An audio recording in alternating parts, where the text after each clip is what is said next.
Hello, everybody. This is Gerald Salenti, and it's Wednesday, March 13th, 2024.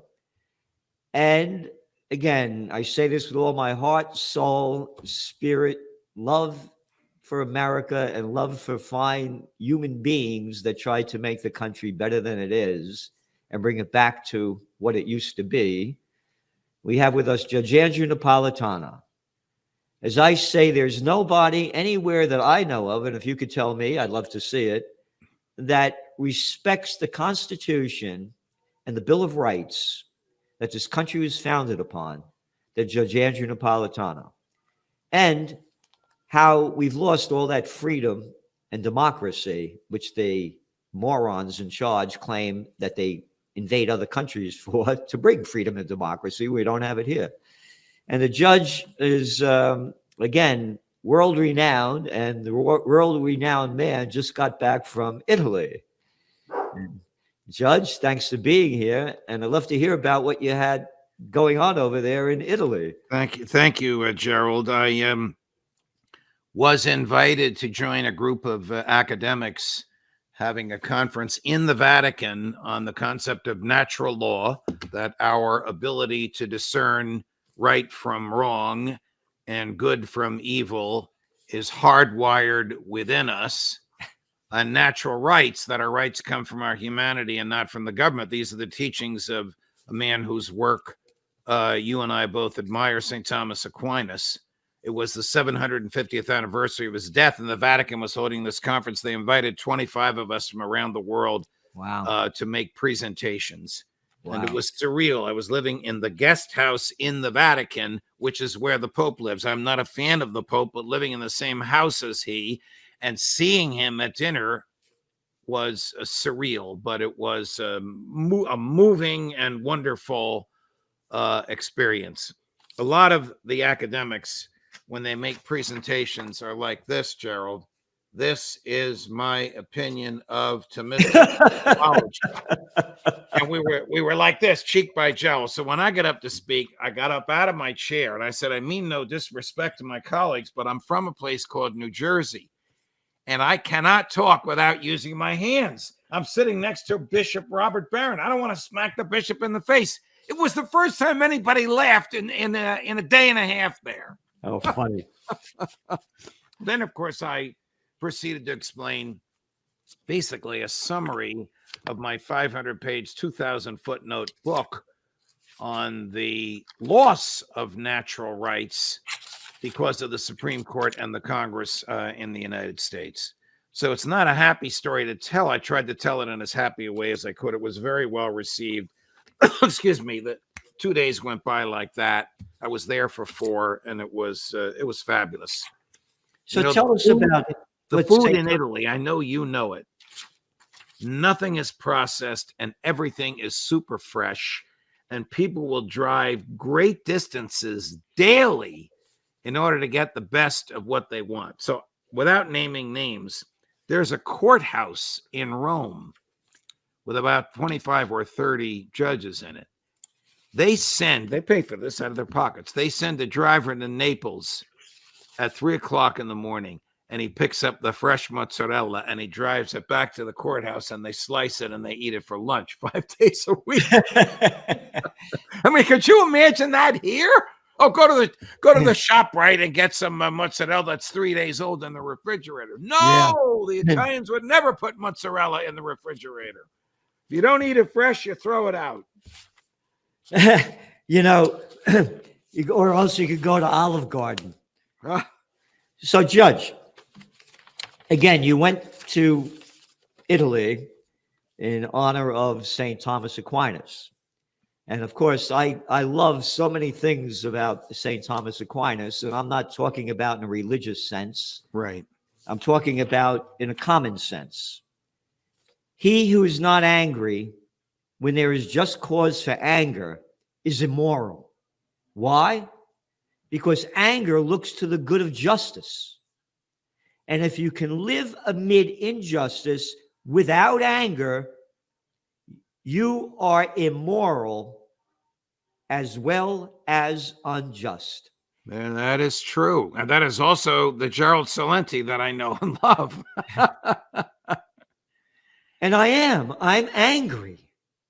And you're talking about the mozzarella in Naples. Now, here's a Judge Napolitano. Right.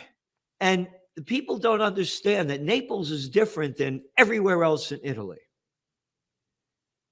For the culture of the people, we're very passionate, loving, kind people. Don't screw with us. Right. You got the wrong guy here. Right. I have a velvet glove on, but underneath it is an iron fist. Wow, perfectly said. And again, Naples is what? The richest seaport for centuries. Yes. And how many times was it tried to be conquered by the Arabs, by the English, by the Germans, by the French, by the and Greeks? We fought them Right. all. Right. So we're fighters, we're lovers and fighters. And St. Thomas Aquinas, what you've written in this article, and everybody can see it tomorrow. And again, very important, go to the Judge's channel. Judging Freedom, the people he has on, the things that he talks about, you're not going to find anywhere else. You go on to say, this is a hot esoteric subject. Aquinas taught that all rational persons are capable of discerning right from wrong and good from evil by the exercise of free will and human reason. And they do not need the government to aid them in this endeavor. This is generally known as natural law. Judge, what the hell are you talking about, natural law? I'm the government. I'll tell you what to do. Listen to me. I don't care if your mother, your father, your sister, or brother are dying. We got COVID going on, and you can't go see them as they're breathing their last breath. I'm the governor of New Jersey. I'm the governor of Massachusetts. I'm the governor of New York and California. You have no natural law. This is America. Well, you described this perfectly in characterizing recent events through which we all sadly lived. They trampled natural law and natural rights. I mean, the theory of natural law is it's a restraint on the government. The government is bound by natural law. Of course, it's not. I mean, they all take the oath to uphold the Constitution. Natural law is expressly embodied in the Ninth Amendment. They don't care about it. But if they recognized natural law, we would truly be a free country, because your rights are integral to your humanity and they can't be taken away. If somebody robs a bank, they have given up their rights by taking the property of the depositors in the bank. If somebody steals a purse, they have given up their natural rights because they stole the property of the owner of the purse. But short of that, short of a voluntary relinquishment of your rights, they're permanent and part of your integrity and your humanity. That's what Aquinas taught. So this is not esoteric. This is not historic. It is what it should be today if we didn't have a government that thinks it can do whatever it wants, and you just characterized that government. It's not they think that they could do whatever they want. They do whatever they want. Yes, you're right. You're right. They do whatever they want. They don't care about human liberty. They don't care about natural law. They don't care about the oath that they took. No. Here you go. How do we, you go, how do we know what we know? Aquinas set about to answer the intriguing question: how do we know that we exist? That 2 + 2 = 4, that the sun rises in the east and sets in the west, that the shortest distance between 2 points is a straight line. These are truisms. Thus, they cannot change. All the rational people can discern them. They are true intrinsically, whether we believe they are or not. Aquinas taught that all rational adults can discover the truth by the exercise of free will. You have no free will. If you don't believe what I tell you, you believe in misinformation. And as the dictator of America, we're going to put a misinformation cabinet together. Remember that one? Yeah. As we speak, literally, the House of Representatives is deciding whether or not to ban TikTok because they don't like the messages on TikTok. I might not care for the messages on TikTok, so I don't look at it. What about Congress shall make no law abridging the freedom of speech? Who the hell is the Congress to ban an app or a social platform that people want to use to exchange ideas, no matter how tawdry or unacceptable to the sensibilities of the members of Congress it might be? That's where we are today. A massive incursion on the freedom of speech. And if they get away with it, and they won't, I don't think it'll pass the Senate. If it does, Biden will sign it and a federal judge will enjoin it. But if I'm wrong and it does become the law of the land, they won't stop here. They'll start banning other things like your podcast and mine. Yeah. Again, they do it all the time. And look at the people that have been suffering from it. All the people that got knocked off YouTube. Dr. Mercola, one after another. Right. For coming out against being forced to take the Operation Warp Speed gene therapy inoculation, during the COVID war. You go, Aquinas knew that government is a negation of liberty. We in the 21st century realize that we have a government that is utterly indifferent to our rights. Again, this is what you've written. The folks who run the federal government, no matter which political party is in power, believe they can kill any foe, steal any property, claim any right, declare any wrong, regulate any behavior, tax any event, and insinuate themselves into any relationship so long as they can get away with it politically, all in defiance of natural law. In America today, we see the destruction of natural law principles and the rejection of natural rights. That is the sad state of affairs of where we are today. The law is no longer based on nature or rights or morality. The law is whatever the lawgiver says it is. And in this case, the lawgiver is the Congress and the president. And it's the same no matter who's there. It's the warfare, welfare, national security, deep state. It's all the same, whether it's Trump or Reagan or Obama or Biden. It's all the same. They borrow more. They're borrowing so much money now that it can't possibly be repaid. I mean, do you know, I heard this figure yesterday. The debt goes up $1 trillion every 100 days. Yep. It is impossible to pay that back. The government's going to have to default, and I pity the people that have invested all that money in the government. They're not going to get it back. No, they're going to come out with a new currency. They're going to invent something to do it. Here we go. This is in your Trends Journal. The U.S. national debt is rising by $1 trillion about every 100 days. There you go. It's the same stat that I heard last night. Yep. So it's in your new Trends Journal. And again, you go to maybe that's why I saw it. Yeah. You go to trendsjournal.com. Again, that we just showed we do top trends every year. And 3 of the top trends that we listed with the trifecta. Gold prices, we said, would be a golden year. We said World War III has begun, and EVs go FU.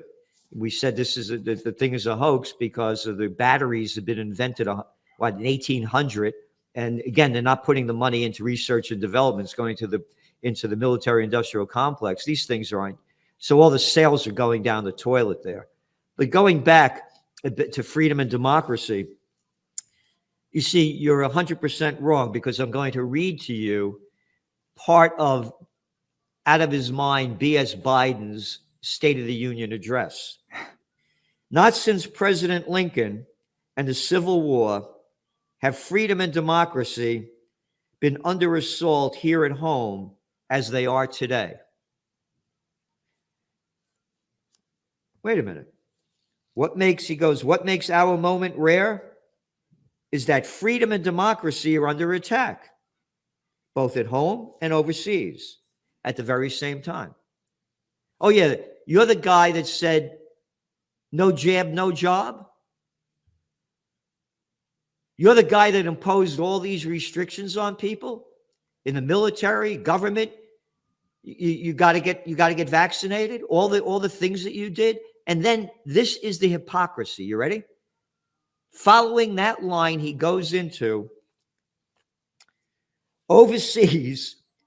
Putin and Russia is on the march, invading Ukraine and sowing chaos throughout Europe and beyond. Talking about freedom and democracy, how we've lost it in America. And now he goes right into, again, one of your top trends, World War III. People been getting this in their head. It's begun. He's a killer. He has blood on his hands. We finance the slaughter in Gaza, and we finance the slaughter in, or it's not slaughter. We finance the war in Ukraine. Yesterday, the Defense Department revealed that it found $300 million worth of ammunition and equipment that it hadn't shipped to Israel, and that it decided to ship to Ukraine. It's already on its way there. Just found it. How irresponsible is the branch of the government that receives more taxpayer dollars or money borrowed in the taxpayer's name than any other branch of the Department of Defense that they just found $300 million? Either they can't keep their books or they were lying to begin with. Probably the latter, but yeah. Again, this is overseas. Putin and Russia is on the march, invading Ukraine and sowing chaos throughout Europe and beyond. They're not sowing chaos in Europe and beyond. It's a total lie. This has been going on between Ukraine and Russia, for a couple of 100 years? Correct. Since Catherine the Great? Correct. And that woman that just left, Victoria Nuland, she either sees the handwriting on the wall that Ukraine is about to leave, and so she wants to jump off the ship before it sinks, or she was part of this German plot that was caught on tape with German generals talking about defying the German chancellor. I'm not a fan of his at all, but his instinct not to send equipment, if that's true, I applaud him for it. These generals were plotting to send Taurus missiles to Ukraine in defiance of the chancellor, and apparently Victoria Nuland knew about it and had something to do with it. So no one knows why she's suddenly gone, but she's the orchestrator of the coup in 2014. She chose the puppet government that they put in place of the one that was popularly elected. She claims that we're for democracy, but they didn't like the outcome of the vote, so they threw the guy out and chased him to Moscow.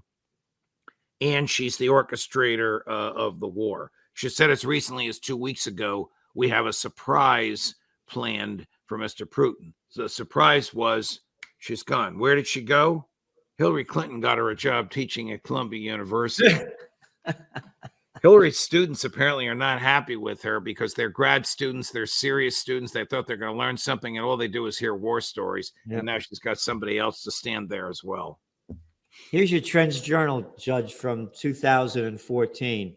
The United States overthrow of the democratically elected government of Viktor Yanukovych in Ukraine. Exactly what we're talking about. This is written by Dr. Paul Craig Roberts. Ukraine presented the perfect opportunity for Washington to advance its hegemonic agenda. In a speech at the National Press Club last December, meaning 2013, Assistant Secretary of State Victoria Nuland boasted that Washington had invested $5 billion in NGOs, non-governmental organizations in Ukraine for the purpose, quote, to teach democracy. So, and Judge, I want to go on with Biden's speech because at the end of it, he talks about the United States and supporting Israel. And he keeps going on, he's showing two faces here.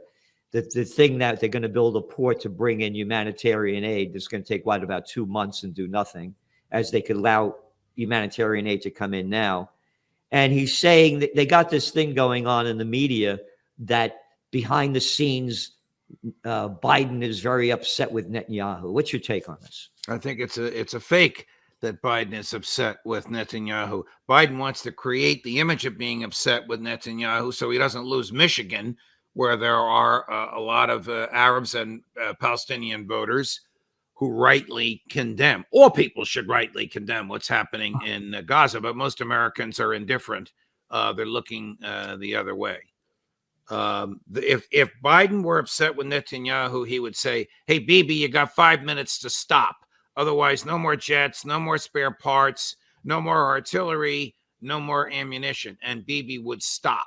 If Biden were serious about aiding the Palestinians, American trucks would be arriving at that gate and the IDF wouldn't dare stop them. And if the IDF tried to stop them, those trucks would show up with a couple thousand Marines to make sure they got through to deliver food, water, and medicine to the people that Bibi is trying to slaughter. Not going to happen. Not going to happen. These people will be dead before the so-called floating dock is constructed. What a joke. I mean, you can't make this stuff up. The Biden greatest goes on mass slaughter in the post-World War II era. Yep. And only South Africa and one other country, maybe Syria, where the Houthis are doing anything about it. Everybody else is looking the other way, pretending it's not happening, saying the numbers aren't right, arguing it's a matter of self-defense. There's nothing to do with self-defense when you're slaughtering innocents. Nothing. Again, going back to St. Thomas Aquinas and putting all things together, as we do with trend forecasting, Biden goes on, you talk about freedom and democracy. And again, this is a guy, 5 draft deferments. He was about 3.5 years older than me, so prime draft me during the Vietnam War. He got 5 draft deferments. His last one, he claimed he had asthma, but he used to brag what a great athlete he was. This is the Biden who's not a war that he didn't love. He goes, "My lifetime," you ready? "My lifetime has taught me to embrace freedom and democracy, a future based on core values that have defined America." You ready? Honesty, decency, dignity, and equality. He's the opposite. His words sound nice, but his behavior is the opposite of all 4 of those. And for that matter, so is every president. Something happens to them when they get in the White House and they want to tell people how to live and kill innocents. This is so sad what's happened. And again, he ends this speech.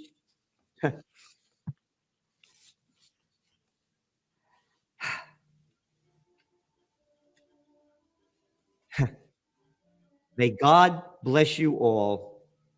May God protect our troops. What are you talking about?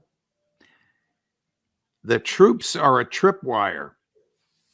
The troops are over there in the hopes that somebody will attack them, and that's the excuse for us to send hundreds of thousands more and to start another war. There's no other explanation for the 1,003 U.S. foreign military bases. 1,003. No one person can name them, is familiar with them, or could justify them.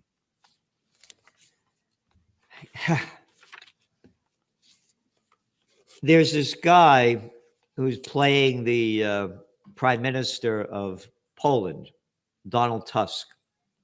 He came out last week and said, quote, you ready? "The time for peace is over. Oh, boy. The post-war era is over. We are living through new times." You ready? The pre-war times. Wow. They are just crazy. They're going to poke the bear, and the bear has has nuclear weapons, and Biden has Biden. Here I'm confusing them. Putin has no interest whatsoever in Kyiv or in Warsaw. He just wants to make sure that the ethnic Russians in Ukraine are not killed by their own government, and that Ukraine does not join NATO and put offensive weaponry at his border. That's it. That was the deal that was crafted 2 years ago in Turkey. The agreement, I'm holding my fingers up an inch apart. The agreement was an inch thick. The agreement was initialed by the Russian negotiators and the Ukrainian negotiators. They were ready to sign it until Joe Biden sent that goofball Boris Johnson, then the Prime Minister of Great Britain, to say to Zelensky, don't sign it, don't sign it. We'll back you. The Americans will back you. We'll get rid of Putin. We'll steal back your Crimea. You'll be a great country again, all because of this war. We'll help you fight and win. 2 years later, 500,000 young men dead or so disabled they can't go back to the military, Ukrainian young men. And Putin within inches of capturing the territory that's ethnic Russian. How do we know what's ethnic Russian? Because the Zelensky government has been bombing them. It would be like Washington bombing a portion of New Mexico where Mexicans lived. That's the moral equivalent of what Zelensky is doing and has been doing, and that the Russians are trying to stop. Again, what you're saying, these are all facts, and people have no idea. They killed in the Donbass region before this began over 15,000 people. And the Donbass, what happened was when they had the coup, they put in that guy Yatsenyuk. And matter of fact, Victoria Nuland was caught on the phone with that guy, another little boy of nothing, Jeffrey Pyatt, who is the UN ambassador to Ukraine, saying F you to the EU. She actually said the word, Right. And we're going to put Yatsenyuk, a little nothing of a clown. And then they put in that other guy, Poroshenko. And then and again, this isn't my data. These are the facts. 89% of the Ukrainian people, according to the latest poll, their number one concern, over 90%, of course, is the war. 89%, government corruption. Wow. Well, the 300 million that the Defense Department just found, I wonder how much of it is cash. So they might as well put it in the fireplace and light it on fire. So going back to what he said, we're saying World War III has begun, this little clown boy at Tusk over there in Poland, the fight against totalitarian trends, corruption, and lies is taking place on many fronts. The most dramatic illustration of this, of course, what is happening in the war in Ukraine. We are facing a simple choice. Either we fight to protect our borders, territory, and values, and defend our citizens and future generations, or accept the alternative that is defeat. Then that other arrogant little boy, that NATO Secretary Stoltenberg, last month he said, the U.S.-led alliance should brace for, quote, a confrontation that could last for decades. Wow. Well, you were right. When all else fails, they take you to war. World War III has begun. It's begun. And the people have no clue. They have no clue of what's going on.